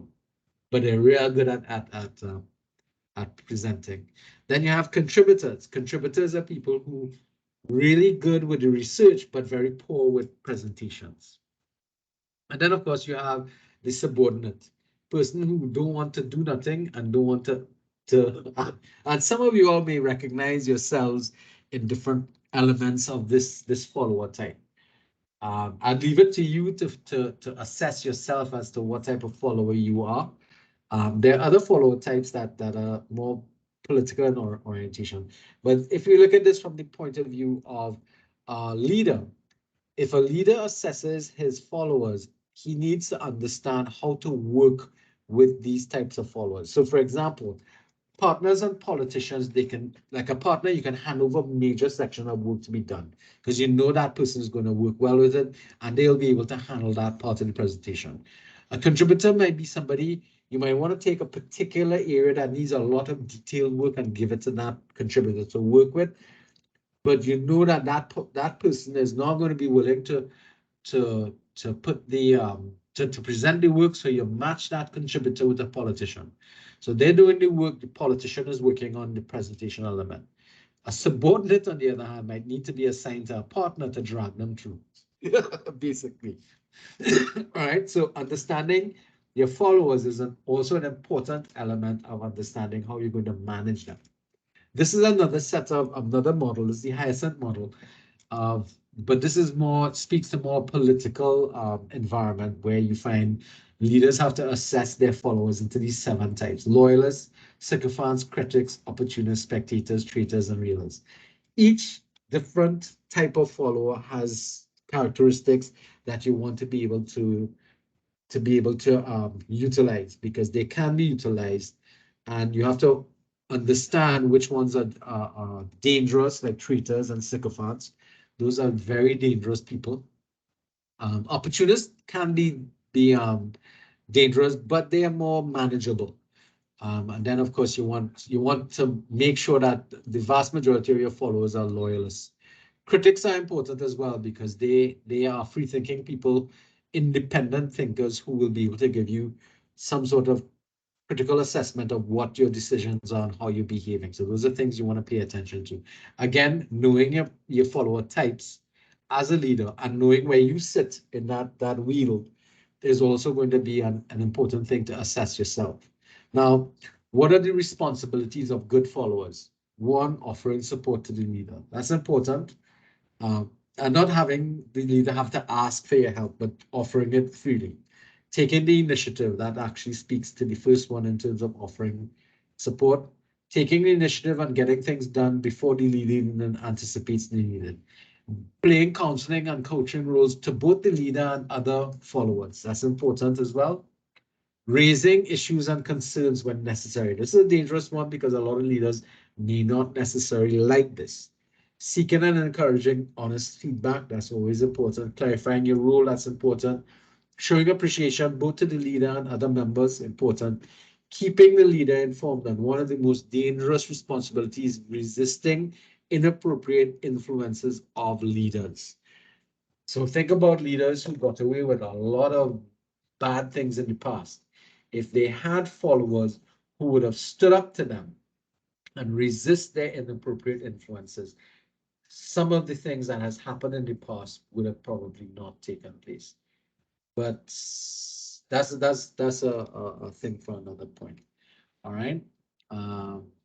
Anybody can think of a leader who needed to be stood up against by their followers? But do you think of Jim Jones or Hitler, David Koresh? Think about any of those people? You don't know any of those people I'm talking about? Familiar with those stories? So isn't Jim Jones now from Guyana? Yep. Who had his Well, he wasn't from Guyana, translated? he's from the States. Right. David Koresh David was Koresh. another cult leader. Uh-huh. And who was the other person? Hitler. Well, we know Hitler. No, we don't. A lot of people didn't even recognize this photo. Welcome, Miss Thomas. All right. Miss Thomas, you okay? Hi, yes, I am. All right, okay, good. All right, you're kind of catching up on us there. All right, followers, competency. So we talked about what are the responsibilities, what are their competencies? Displaying loyalty, that's important. So like, wearing t-shirts, badges, that kind of stuff, displaying flags or some form of loyalty will be an important element as a follower. Functioning well in change-oriented environments. So yes, changes are constant, and therefore we have to be able to operate in changing environments and not just stuck in new ways. So like for the pandemic, making the switch over from full-time face-to-face classes to online classes was a serious issue that took place that required a lot of help, a lot of sacrifice, and some people didn't do well with the transition because they don't like change, and that is something that, as an individual, as a person, it's something that you need to be working on. Change is the only constant in life. I've heard that, sounds cliched, but it's true. Change is the only constant thing in life. Next one, a lot of people here don't like to work with teams. They don't like to work in groups. Functions well on teams and groups. And I can't emphasize this because the world of work lives on teamwork. It lives on group work. You can't not be in a job and just be in a silo by yourself. If you end up in a job and you end up in a silo by yourself, get thinking quick, and they're looking to get rid of you, especially if it's private sector. Public sector is the only possible place you can get away with working in a silo. And that can't go on for very long. Thinking independently and critically. That's an important thing, but oftentimes not encouraged by leadership, because independent critical thinkers are difficult to manage because they're going to ask hard questions and you have to be prepared to answer them as a leader. Considers integrity of paramount importance, and that is so true because once a leader begins to slip, followers are supposed to pull them up on it. If a leader slips, they must remind them of the integrity of the circumstances they're working in. That's critical. All right, those are your competencies. So if those are the things we're talking about that followers need to do, is followers the best word to use to describe somebody of that nature? What would be another suggestion that you might make? Anybody? This is just another metric here that this is the Kelly model that looks at it. But anybody thinking of a different word? How about associates? Think about that. This is another metric that is looking at evaluating followers. This time they're using a scale of passive to active behavior and independent critical thinking to dependent and critical thinking. So if we look at somebody who is very passive and is very dependent and uncritical in their thinking, refer to them as sheep. That's people who they don't do anything and they don't think about anything. They're just there and they will be moved along as long as you want them.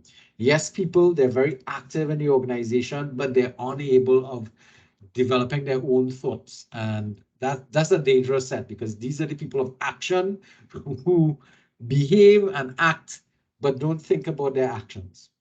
That's a dangerous set of people. Then you have the effective followers who are both active and highly critical and independent thinkers, because they're going to evaluate a lot of what is going on and try to improve things, call up the leader on the mistakes that they're making. And then you have, of course, alienated followers who understand what is going on, are capable of thinking critically and independently, but because they're alienated, they are going to withdraw support or withdraw their action. And that is something that you want to pay attention. In terms of political parties, you want these three people, these sets of people, the sheep, the yes, well, no, you're not really sheep, but you want the yes people and effective followers. Sheep, you can probably push them to get the minimum activities out of it. You see this mid-session here, this crossover here, they call it survivors. That's where you want everybody to kind of be in. Not too much, but you really want to lower the amount of alienated people that you have in your grouping of followers. All right, something that you want to do. And some of us fall into these categories based upon whatever organizations you might be in.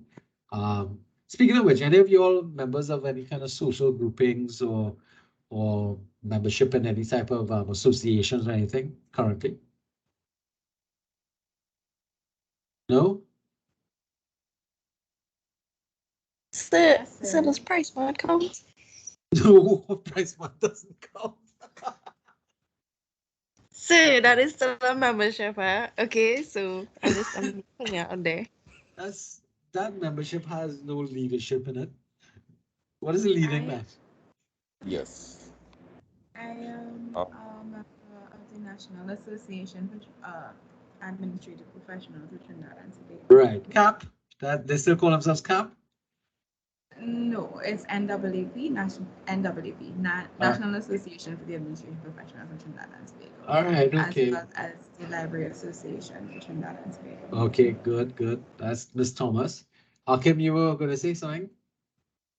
So TTRC and ABO, Trinidad and Tobago Registered Opticians and American Board of Opticians. They all have like a leadership. Professional organization, and they do leadership modeling and stuff like that, no? Yes. Right, good. So, okay, one of the things I wanted to think about is if you are running your own businesses, where you stand with a lot of this behavior. Same thing with Dana. Anybody who's working in supervisory roles, think about where you are. And if you're not working in supervisory roles and you're working from the perspective of a follower, evaluate yourself in that term as well. And think about what you would like from your boss as a follower. So these are the 6 leadership styles that we will be evaluating over the thing. The classical types: laissez-faire, autocratic, participative, situational, emergent, transactional, transformational, and visionary. Each style requires a different has a different set of group setups and so on, or skill sets, and each one has a purpose and function. So we will get to look at these in more detail as we move forward in things. But what we're saying is that for us to understand here is that different circumstances require different types of leadership styles in order to accomplish the things that we're looking at. So that's the main thing that we're trying to get to. And any person who actively engages with others to accomplish change is what a leader is. That's the definition from the model that we're looking at. Anybody who works with other people to accomplish change. Now, what kind of change is the issue that we can look at, positive or negative? And then again, positive or negative is relative to people's perception. So that's also something that we want to pay attention to. All right, what is the purpose of leaders? Leaders are there to motivate people, motivate employees or followers, attain the organizational goals, especially with business organizations, even with non-profit organizations, they still have goals to attain. Ensure that rules that you will set up are adhered to.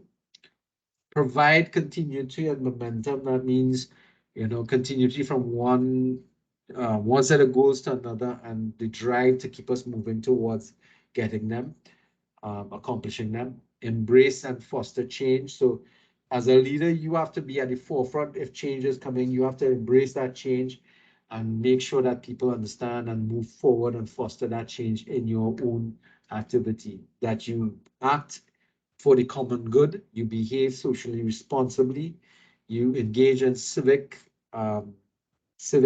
activities, and you behave in you exhibit civic responsibility. Now, we have to clarify some of these things. Social responsibility is a personal commitment to the well-being of people, the world, and the public good. So that we are making sure that what we are doing is to the benefit of the world around us and the people who share that world with us. So we're doing things to make sure that we are not hurting anybody as far as we know. Civic engagement means that we are engaging in or taking on our responsibilities for the communities we're operating in, which is things like work, our social community or family community. You think about religion and all that type of stuff. Those are the things. So some of the activities of civic engagement, civic action, duties, and so on. Participating in activities such as volunteering or self-service. How many of you all engage in volunteering? Helping to clean up your neighborhood. Akim, I see your hand up. Do you want to ask a question? Yes. Go ahead. It's from a little further back, but as you were talking about the leader, I thought I thought I would ask it. Um, I don't know if anybody in the class has ever found themselves in that position. Now, there's some situations there that you explained through the slide where leadership is kind of clearly defined. Like the leader is clearly identified, whether it is the manager or so. But in situations where there isn't, like, example, like a group project where you don't have There's like a no clear, declared okay, leader. this is the leader, that is it, you all have to follow what he's, that kind of thing, which is or not usually the case. Everybody, it's like a team lead kind of, no, not a team lead, it's like a teamwork, so you have to It's work basically together, what you're doing is shared leadership. right? But And then, what you're hoping is that everybody falls into the category of being partners in terms of right, because you're all working towards one goal, but you're hoping that everybody's operating like this. But you have to recognize that some people naturally have an aversion to, like, public speaking, for instance, so they may fall more into contributors. They're willing to put in the work, but they're not willing to stand up to that kind of pressure of presenting. So you might find yourself with some politicians. They may not that they can't do the work, but their time frame or their work schedule is not allowing them to do all the necessary research and stuff like that. So think about it. You have a full-time student who's home all the time. They're willing to do the work. But you have a part-time student who's working in a demanding position on job, who's well good, they're dressed nicely, they have the power of the glib and stuff like that. They're willing to present. That's what I'm talking about. You have to assess yourselves and your partners in your group to determine how best to use them. You're hoping that everybody pays, it falls into the partner grouping, but it doesn't always happen that way. That makes sense? Okay. yeah. All right. So yes, what you're talking about there is positions of shared leadership. All right. Okay, so coming back to the question I was asking about before is, how many of you all volunteer in your communities? And here I'm talking about where you live and where you work. Volunteer to do things. Like, for instance, you're an eye specialist, right? An optician or that time.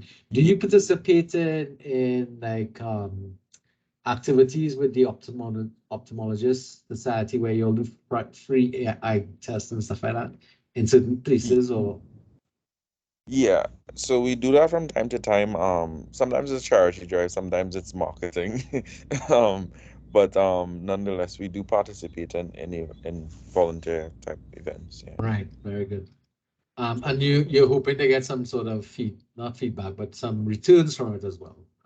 But that's not Yes. necessarily going to be the true essence of volunteering. Volunteering is Volunteer. usually where you're doing it Mhm. not for any return, but for simply just getting, benefit to the society, doing it for the Society. benefit of So, society.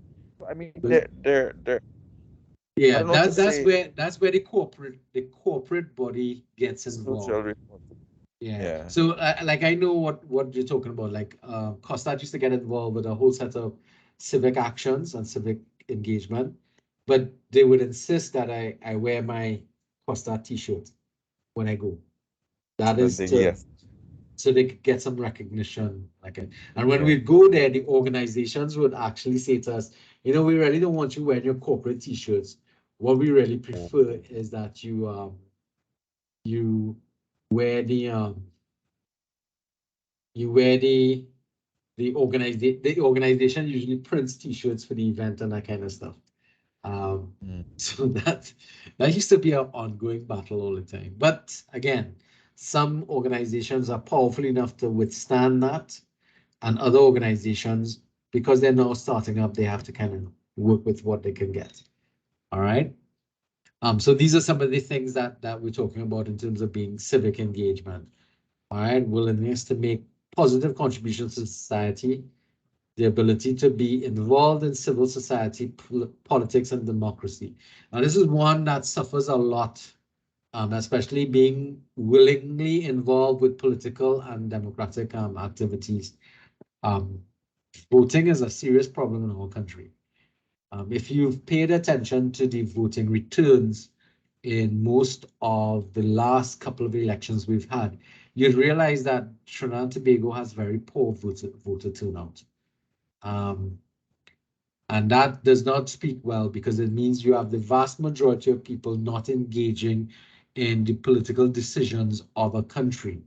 That is not a true democracy, because if the vast majority of people don't vote, then you are allowing a minority of people to make a decision about everybody. And it's because you see yourselves or view yourselves outside of the political spectrum that exists in here. And they always talk about this. A country gets the leadership it deserves. And that's quite true, because if we don't want to engage in the politics of the day, and we don't wish to put ourselves up for political positions or leadership positions in our political systems, then we end up with what's left over. Which is why sometimes I look at some of our political leaders and I am sorely disappointed in the individuals who sit in those posts, because they're obviously not ready for it. They're not. They absolutely have very few of these characteristics that we're talking about here, and they don't involve. They don't invoke any sort of trust from me. I don't find them trustworthy. All right, civic responsibility, that speaks to what we was just talking about then. The sense of personal responsibility individuals should feel to uphold their obligations as part of a community. And what kind of activities we're talking about there as being civically responsible? Going to school, obeying laws, paying taxes, not ducking out on jury duties, community service, voting. We don't have the option for serving in the military. When I say you're breaking up, so I can't. Saying, just read the slides. These are actions and responsibilities that we're talking about here in terms of exhibiting civic responsibility. Think about how many of these things we duck or don't follow. Do we always follow the speed limit? Do we always obey the laws? Have you ever ducked out on paying taxes? Have you ever ducked out on serving on a jury?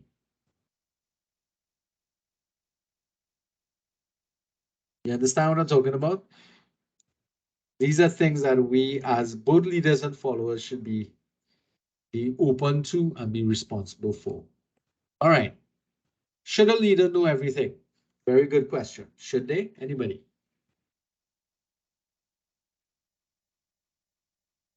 We spoke about this earlier. Should a leader know everything?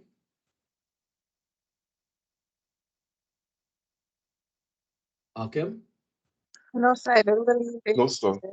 No, and that's good. Important. So once they expect, because there's some people who expect that leaders supposed to know everything. The reality is that nobody will ever know everything, and therefore leadership has to be open to learning and taking that statement. All of us are smarter than one of us, and listening to other people. And if you are able to do that, then you're able to create a situation where you encourage group learning. The leader makes sure that the environment exists so that everybody is willing to learn, make mistakes, and sharing knowledge, basically. So that means you're working through a system in which you're all going to be learning together, all right? Or you're going to be creating a circumstance or environment where we can encourage learning to be taking place. So the learning model that is brought up in the textbook is this one on your focus, your willingness, and your capability. And it starts to look at the intersection of these things. You realize you need your focus, your capacity, and your will to be able to do things. And that's the most important thing. Those things that you want to be able to do, you have to be able to focus on it. You have to be willing to do it, and you have to have the capacity to do it, to get to do things like that. Another learning model that we can look at is this one, where you have conceptualization of a particular idea, applying it, evaluating going through the experience, evaluating it through reflection, and then making critical analysis and working through. For those of you who are in sciences, you would be looking at this as a version of the and based upon your meaning on the outcome, you develop a theory, and that theory is then put out into the world for application. So this is the process of scientific testing. You're all familiar with that, right? Those of you all who did or have, well, everybody should have done it. Social sciences uses the same methodology as well, the learning model. All right, so there's this whole concept of lifelong learning. This shouldn't be new to you because COSTAT does this. COSTAT has, as part of its mission statement, the development of lifelong learners, both in the area of student body and in the area of faculty and staff. We're trying to create lifelong learners. Even though you leave, and this is something that a lot of people don't like to think about. For you to remain relevant in the world around us, you have to be constantly learning new things.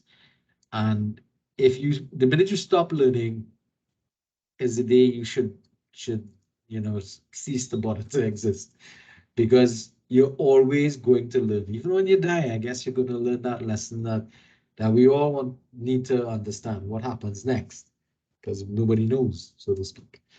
All right. So the idea is we're going to be creating communities of lifelong learners, and leaders in organizations need to encourage environments in which this is an important and valued activity, learning. If you've ever worked in an organization that discourages you from going to school because it interferes with your time at work, you would understand that that may be some form of employment you need to get out of, because all they're looking at is for them to extract everything they can from you for their benefit, and they're not looking at how you can benefit and how you improving yourself can be of benefit to them. That's because they may be a bit too short-sighted or afraid that if you get educated, you'll leave the job. But if your job is not stimulating and it's dead end, what do you think is going to happen? Again, you have to be realistic in the type of employment that you're looking at.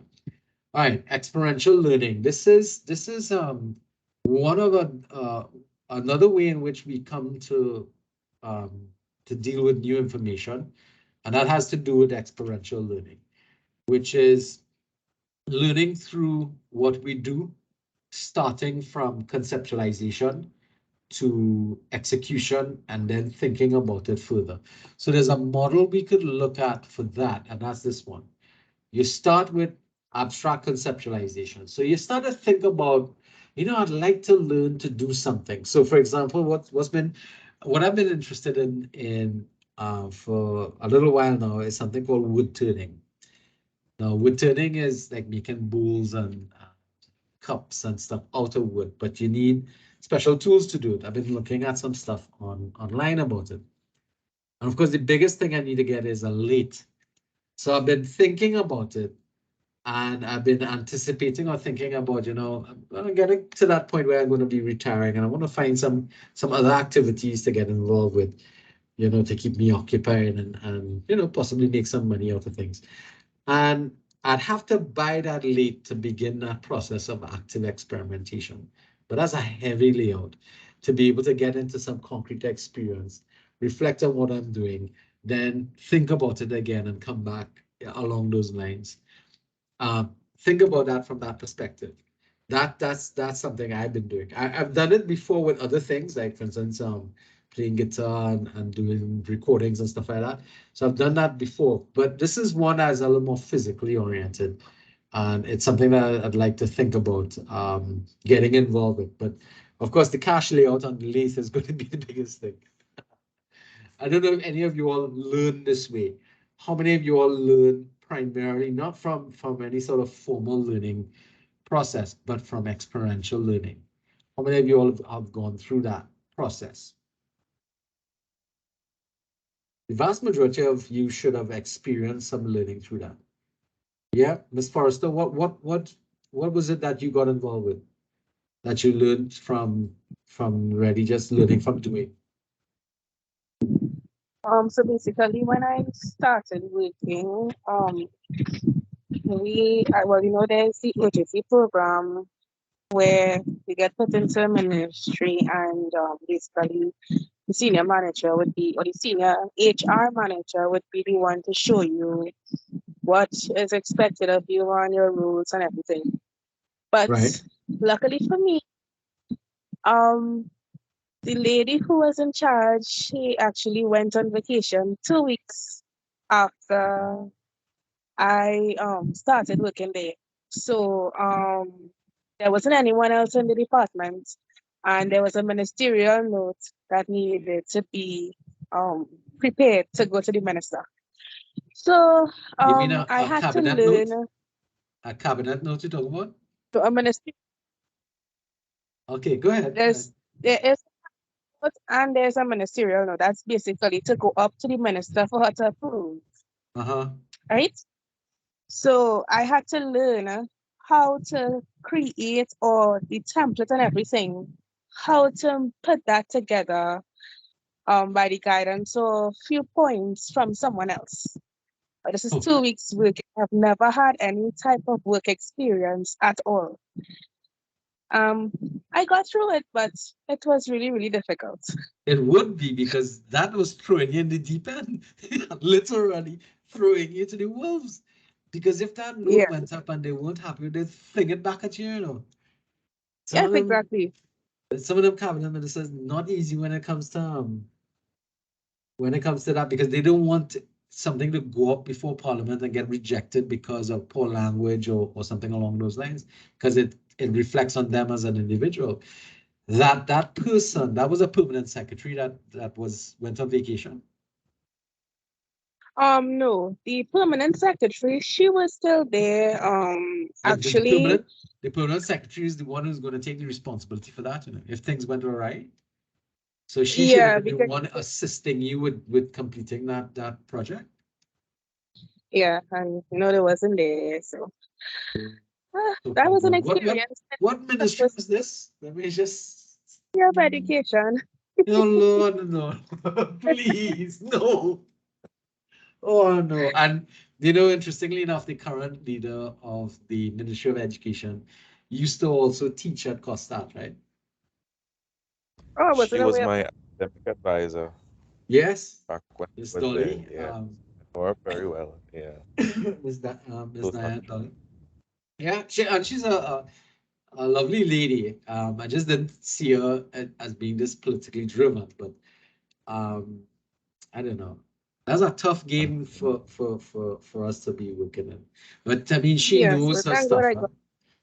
But I must say, thank you very much for telling that story, because that was a steep learning curve for you, Miss Forrester. Are you still working with that? Oh no, now I work at a bank. Yeah. Ravi, you had your hand up as well. What was it that you were going to talk about? So it's actually everything. Like actually doing stuff hands-on is what bridged the gaps for me. Because I could read through a policy and a procedure, but actually doing these steps and actually physically doing it there is what actually bridges the gaps for me to understand everything. Yes, in fact, a lot of learning lacks that tactile element, that kinesthetic element, which helps them to. Are you a science student or what type of student? And that actually would make sense. Are you radiography as well? No, environmental. I actually work in an environmental lab, a chemistry environmental lab. So right. Actually doing these stuff because right now I'm the operations manager, and they actually threw me out in the deep end with no information, and I have to just close projects and continue and just try and hand over the project and then get a new one. So that's what I do. That's me. That's serious on the job training. Yeah. All right, but again, nothing beats your concrete experience, because you learn most from there, because you can sit and conceptualize and read about something, but until you actually start doing it, Nothing teaches as fast as and that's one of the things that I worry about in terms of concept of me doing this wood turning, because you could hurt yourself badly with that that equipment. Late and sharp tools that could be fatal. Yes, yes. All right. So we're kind of wrapping up at this point. This is leadership is a role open to anyone. Leadership is living by a personal set of rules in which you motivate others to do the right thing, be engaged in the world, and to listen to others and their concerns. Leadership is focused on the other person. And again, coming back to that whole concept of the relationship. That's a quotation from the text itself from Chandra Johnson. I met some others that may be, everyone's a leader. Leadership is not a position. It's not about power. It's not about following somebody else. It's not about causing fear. It's not about giving orders. And more importantly, leadership can be learned. That's quite, I love this, this sort of breakdown of what leadership is. Not about a position, not about power. It's not about following people. It's not about causing fear. It's not about giving orders. That's interesting. So this is some citation elements that we can look at. Primarily, as I said, most of everything came from the book. Go ahead, is coming back in. And I want to leave you with this photo here. Leadership is not the privilege of the few. You and I can be and should be leaders. All right, so yes, Darryl. Yes, Darryl. So I have a question. Of course, yeah. What determine a leader, or who determine a leader is bad or not good? How? Oh, well, generally, history will eventually tell us if a leader is good or bad. What ends up happening after the fact? So for example, I'm sorry, you use Jim Jones, right? You said about Jim Jones. Yes, Jim Jones. So if Jim Jones have a church, right, for example, and one of the followers said that the fastest way for us to see God is to drink poison, right? And they research the Bible and say you must have faith. And once you have faith, as a mustard seed, you're going to see God and you're going to drink poison. And the followers agree, the leader agree, and they drank the poison. Do you consider bad leaders, or they also consider the followers as well? Well, I would think the owners ended up being on the leader. Because especially in the case of Jim Jones, if you want to use that case, people weren't allowed not to drink the Kool-Aid. They had to drink it. Those that didn't drink it were shot. All right. So to me, what determines whether a leader is good or not is a couple of things. What you're doing and how you go about doing things. That to me is what determines what is right and wrong. That's why leadership is so closely linked to ethical values.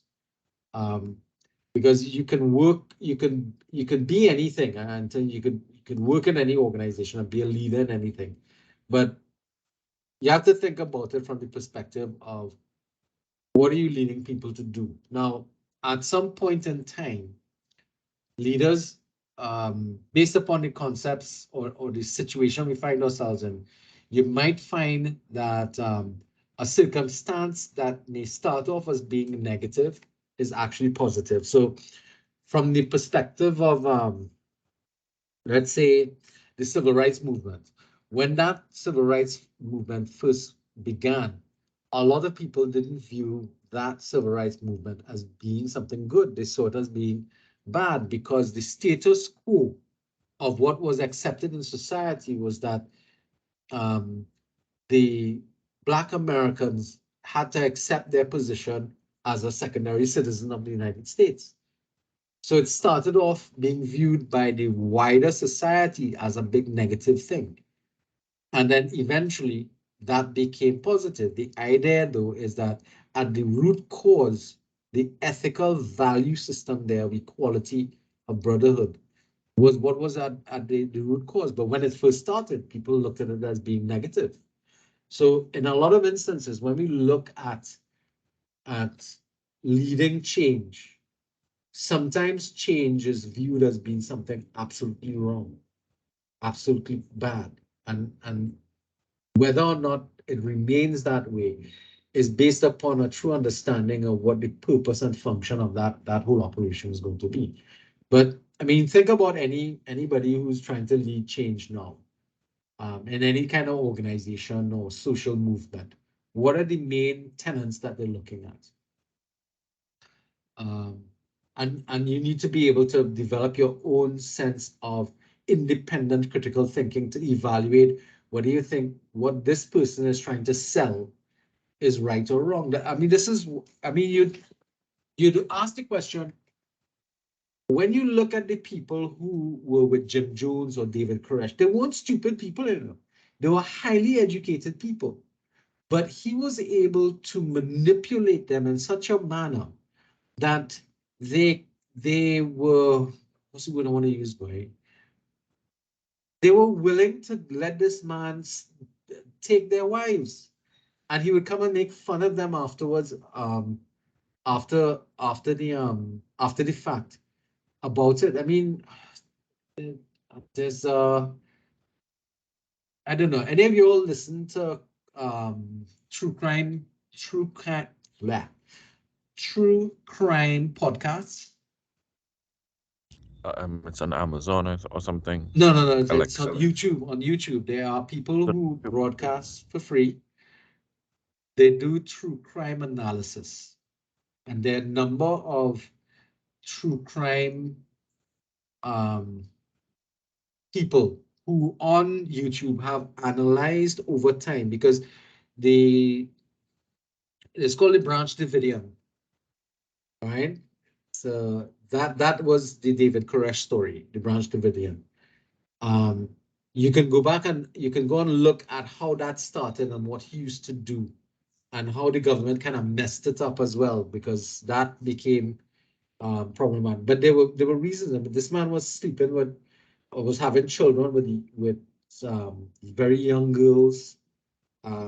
Basically, he was telling all the men that they weren't allowed to have children with their own wives and stuff like that. It was really something. And you think, you know, an educated person, but any educated person that stood up to David Koresh, he threw out of the organization. It's sort of like there's also this whole analysis going on now of Scientology. You all familiar with that that group of people? Scientologists. Tom Cruise and others. Yeah. They have a whole host of Hollywood people, elites.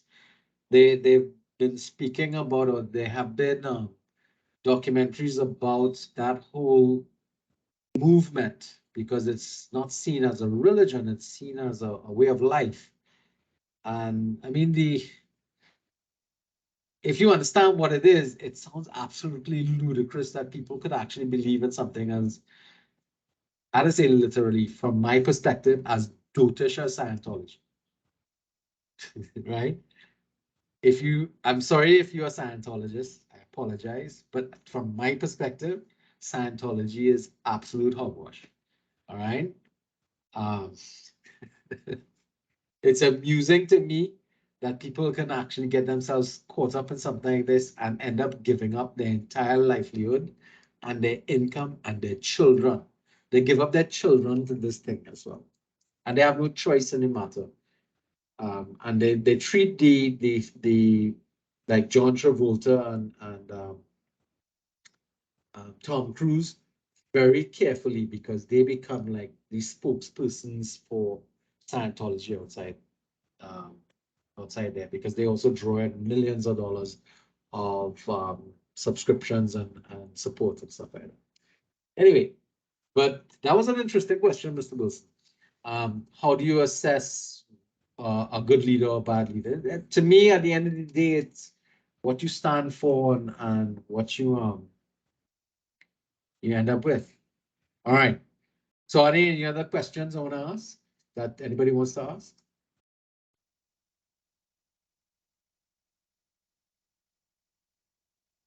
No? Okay, I'll stop the recording for now.